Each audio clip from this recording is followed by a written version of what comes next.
Hello and welcome back to another episode of Behind the Scams. I'm your host, Nick, and as always, I'm joined by my wife and co-host, Sue. Hi, everyone. Your favorite co host, Sue, here. As always, I am ready to dive into another scam. How about you, Nick? You ready to go? Ready as ever, Sue. Today we're unpacking a particularly heartbreaking one. It's called the Gold Grifter Scam. Oh, no, really? What's that about? This story revolves around Kris Owen, a 79-year-old Vietnam veteran.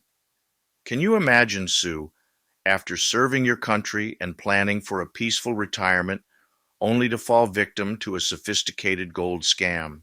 You know what? That is so awful. It's really so sad to hear about veterans being targeted like this. So, Nick, explain to our listeners what exactly happened to him. Well, Kris, like many others, got caught up in this growing crisis that's been defrauding countless Americans out of their savings. His story is sadly not unique. He lost a significant amount of money, his nest egg, really. It is such a heartbreaking story. Wow, that's terrible. It really makes you wonder how these scammers operate and who they're targeting. So, Nick, you mentioned gold scams. Why gold specifically? What makes it such a target for these criminals? That's a great question, Sue. Gold has always been considered a safe haven, especially during times of economic uncertainty. It's something tangible, unlike stocks or bonds, which can feel a bit abstract. Get that, Nick. You can hold gold in your hand. It's real. From my perspective, I know I love to hold gold in my hand. Bingo. That tangible nature gives it intrinsic value. It's not just a number on a screen, it's a physical asset. So when economies falter or inflation rises, people often turn to gold. So, Nick, this is just like we saw during the pandemic, right? Gold prices went up quite a bit and they seem to still be going up. Exactly. And it's not just a recent phenomenon. Gold has historically been a stable monetary asset. It's survived the test of time. Unlike paper currency, which can be printed endlessly, gold is finite. It's a limited resource, which contributes to its value. That scarcity aspect definitely adds to its allure. It makes it feel more precious, more valuable. So investors feel secure knowing that regardless of what happens in the stock market, their gold will retain its worth, right? Precisely. And that psychological aspect of investing in something tangible can't be overlooked. It's not just about numbers, it's about peace of mind. So you see, in uncertain times, gold shines brighter, both literally and figuratively. And that's what these scammers are exploiting. Now, the world of gold investment is changing rapidly. With prices soaring, more and more investors are taking a closer look at this precious metal. In 2024 alone, gold prices surged by a significant percentage. Wow, a significant percentage? Do you have any specific numbers on that? What kind of surge are we talking about? Well, the exact figures can fluctuate, but it was enough to make headlines and really draw attention to gold as an investment. This increase has made gold a beacon, so to speak, for investors seeking stability in uncertain times. And with all the economic uncertainty we've seen recently, it's understandable why people are flocking to gold. So it's almost like a self fulfilling prophecy. The uncertainty drives people to gold, increasing demand, which in turn pushes the prices up even further. You got that right, Sue. It's a reciprocal effect. The rise in gold prices, fueled by uncertainty, actually creates a breeding ground for these gold grifter scams. It's a sad irony. That makes sense. When something becomes more valuable, it naturally attracts those who want to exploit that value for their own gain. So, are you saying this recent surge in gold prices has directly contributed to the increase in these gold scams? Absolutely. It's like a magnet for scammers. The higher the price of gold, the bigger the potential payout for these criminals.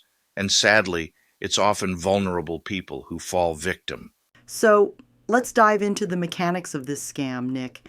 It's actually quite sophisticated, involving several layers of deception. Okay, Sue. It often starts with a seemingly innocent pop up message on your computer or a phone call. The scammer will impersonate a federal agent, claiming your personal information has been compromised. Oh my gosh, that's terrifying. I can see how people would panic. That is right. Scammers prey on that fear. They create a sense of urgency, telling you that you need to act quickly to protect your assets. They'll say things like, your bank account is at risk, or your identity has been stolen. So then what happens? What do the scammers tell you to do? They'll advise you to convert your savings into gold bars, claiming it's the safest way to protect your money during this supposed crisis. They'll often send what appear to be official letters from the FBI or other government agencies, complete with official looking seals and logos. Wow, they really go all out to make it look convincing, huh? It's scary how sophisticated these scams are becoming. They really do. And unfortunately, these documents are very well designed, making it incredibly difficult for people to distinguish them from genuine government communications. Then, after weeks of building trust and creating this sense of urgency, they instruct you to wrap the gold in something inconspicuous, like Christmas paper, and hand it over to a courier. A courier? So they don't even show up themselves? Nope. They use these recruited individuals, often unaware of the scam's full extent, to collect the gold. These couriers are promised a small fee for their services. They think they're just picking up a package. In reality, they're playing a crucial role in this elaborate criminal operation.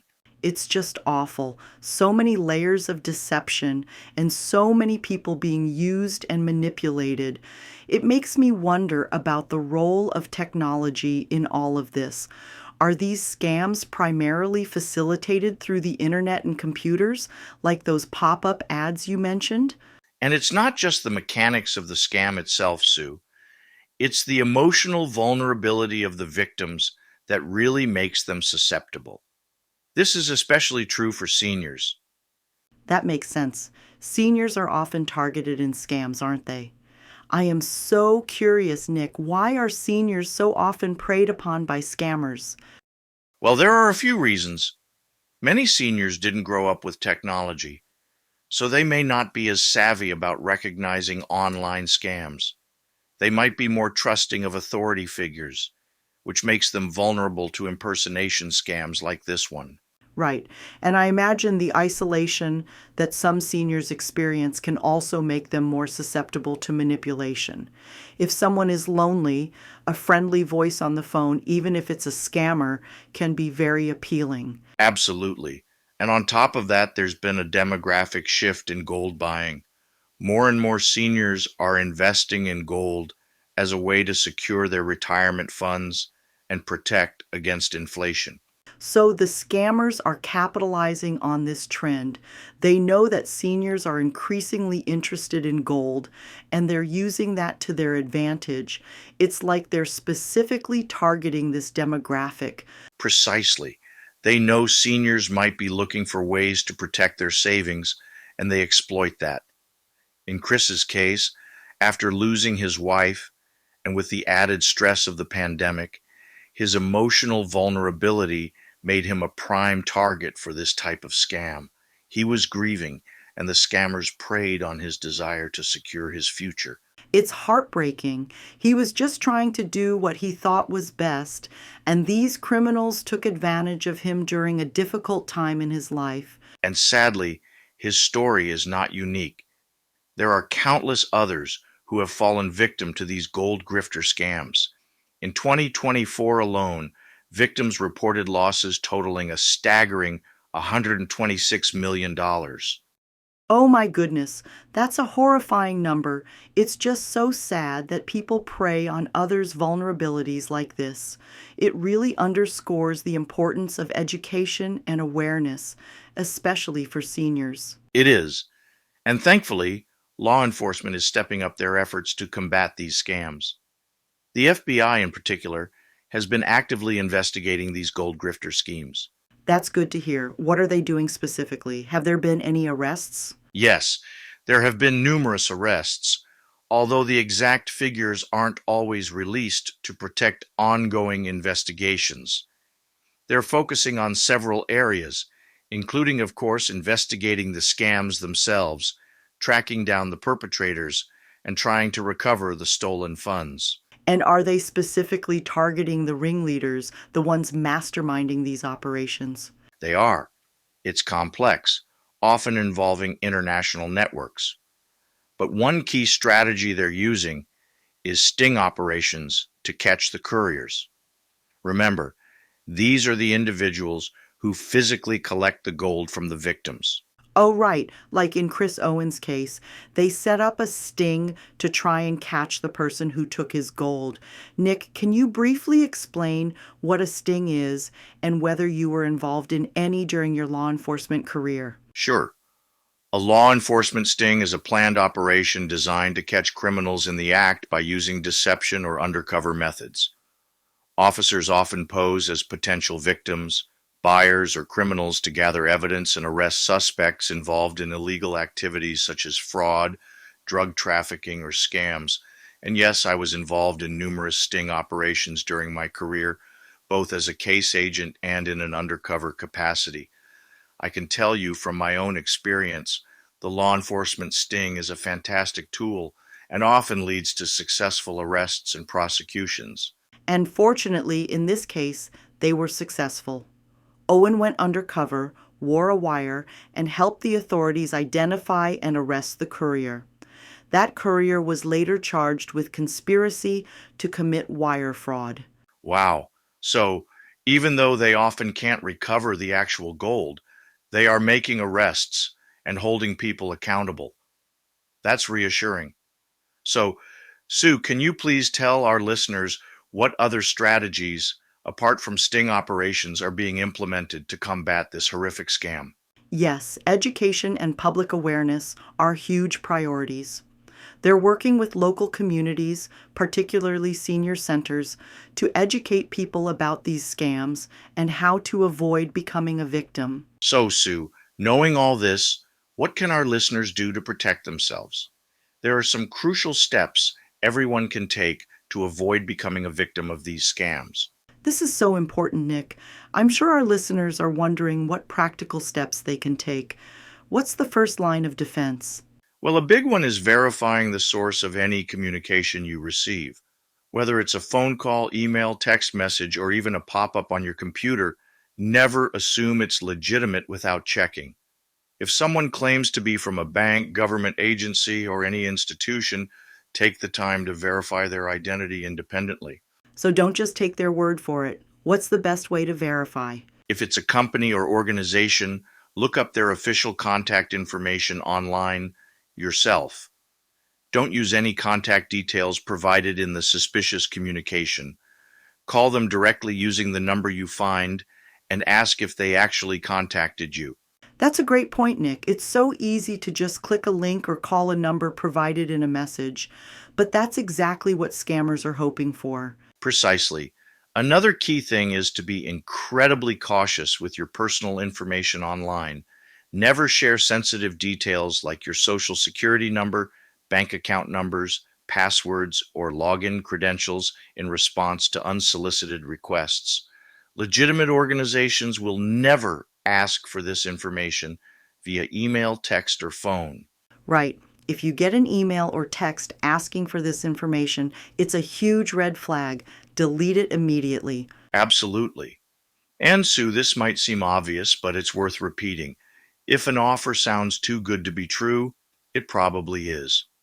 Scammers often lure people in with promises of guaranteed returns, risk-free investments, or unbelievably low prices. Don't fall for it. It's natural to be tempted, especially if you're facing financial difficulties or looking for a quick win. But skepticism is key. If something seems off, trust your gut. You're right, Sue. Way too many scam victims forget to just trust their gut.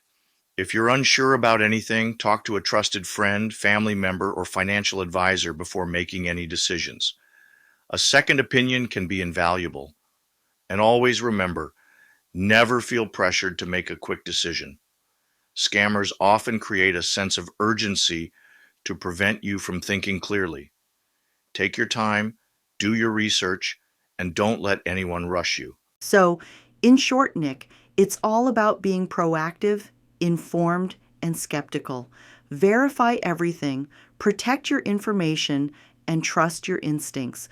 These are simple steps, but they can make a world of difference in protecting yourself from these scams. And Sue, we can't talk about scams these days without addressing the elephant in the room: technology.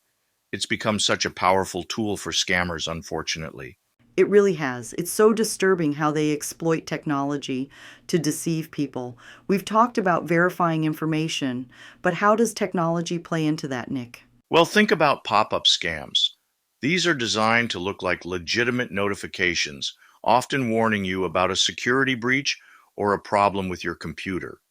They might say your bank account is at risk or your personal information has been compromised. Oh, I've seen those. They look so official. It's easy to see how people fall for them. They do look so real, and they're designed to trigger that immediate panic response. You see that alarming message, and you want to fix the problem now, so you click the link or call the number provided without even thinking twice. Boom, that's when they get you. It's scary how convincing they can be. They often mimic the look and feel of real websites or security alerts. Absolutely. They're getting more and more sophisticated, and unfortunately, seniors are particularly vulnerable to these types of scams. Why is that, Nick? Well, as I explained earlier, many seniors didn't grow up with this technology. They may be less familiar with the warning signs of online scams or how to differentiate between a genuine alert and a fake one. Plus, isolation can make them more susceptible to manipulation. They might be more likely to engage with someone who seems helpful or offers a solution to a problem, even if it's a scam. That makes sense. It's heartbreaking to think of people losing their life savings because they clicked on the wrong link. It really is. And it's not just about clicking links. Technology also plays a role in how these scams affect our decision making. Scammers understand the psychology of fear and urgency, and they use it to cloud our judgment. When we're faced with a perceived threat, we tend to react emotionally rather than logically. It's like fight or flight kicks in, and we just want to do something, anything to resolve the issue. It comes down to plain old human nature, Sue, and that's what makes us vulnerable. We're not thinking clearly, we're just reacting. So it's crucial to remember that, even when faced with a tech-related problem or alert, take a deep breath, don't rush, and verify everything before you act. You know, Nick, one of the most powerful tools we have against these scams is something we haven't talked much about yet: community. The power of shared experiences and open conversations can really make a difference. That's an interesting point, Sue. I hadn't thought about it that way. In your opinion, how does that work? Well, scammers thrive on secrecy and isolation. They want their victims to feel alone and ashamed, so they're less likely to report the crime or talk about it with others. But when we share our experiences, we break down those walls of silence and create a network of support and awareness. So it's like a neighborhood watch, but for scams? Exactly. If one person shares their story about being targeted by a gold grifter scam, it can alert others in the community to be on the lookout for similar tactics. It's like a ripple effect, spreading awareness and empowering people to protect themselves. Well, Sue, I think we've covered a lot of ground today. From the heartbreaking story of Kris Owen to the intricate mechanics of these gold grifter scams, it's clear that this is a serious issue. It really is, Nick, and it's so important for everyone, especially our senior loved ones, to be aware of these tactics and know how to protect themselves. Absolutely. Remember, folks, vigilance is key. Always verify information, be wary of unsolicited offers, and if something feels too good to be true, it probably is. Don't hesitate to reach out to trusted sources like family, friends, or law enforcement, if you have any doubts. And never ever feel ashamed or embarrassed if you think you've been scammed. Reporting these crimes is crucial to helping authorities catch these criminals and prevent others from falling victim. I am so glad you brought up the point about not feeling ashamed or embarrassed. I have spoken with many scam victims who call or email our nonprofit, and the common denominators among most of these victims are feelings of shame and embarrassment. They feel lost and are constantly questioning their own common sense. You are so right, Nick. And one final point before we close this episode out. Let's all try and avoid victim blaming. This holds true for any scam victim, fraud victim, or victim of any type of crime. Victim blaming discourages individuals from coming forward, making it harder to hold perpetrators accountable and prevent future harm. It also adds to the emotional distress of victims, shifting responsibility away from those who commit wrongdoing and undermining efforts to foster a supportive, just society.